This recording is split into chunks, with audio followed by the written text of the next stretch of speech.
नमस्कार। आज आपण को नहीं जीवु ओडिशार मध्य भागरे अवस्थित एक पुरातन और ऐतिह्य समृद्ध जिला ढेंकानाल को।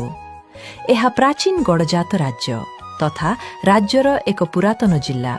यह गड़जात राजा ढेंका सबरंक द्वारा स्थापित होइथिला इतिहास कहे। ढेंकानाल ढेंका सबरंक नाम रे जने सबर राजांक द्वारा शासित होउथिला। गजपति प्रतापरुद्र देवंक सेनापति हरिसिंह विद्याधरंक ठारू झेंका परास्त हेबा परे ढेंकानाल गड़जात गजपतिंक अधीन को आसीथिला। ढेंकानाल निज इतिहास रे अनेक घटना देखिछि। मराठांक सह युद्ध, प्रजामंडल आंदोलन, जतननगर दुख सबुकिछि एही माटी रे लेखा अछि।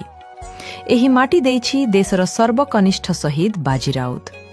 भुवन ब्लॉकर नीलकंठपुर ग्राम रे जन्म नेइथिबा बाजी राउत प्रजामंडल आंदोलनर सबुठु निर्भीक योद्धा थिले। प्राकृतिक सौंदर्य रे मध्य अत्यंत धनी। एहार पर्वपर्वाणी, मेला, परंपरा सबु मिसी एहाकु अलग। ढेंकानाल लोकप्रिय पर्व जोरंदा महामेला, भुवन दशहरा बलद जात्रा, ढेंकानाल लक्ष्मी पूजा, भूमि पूजा।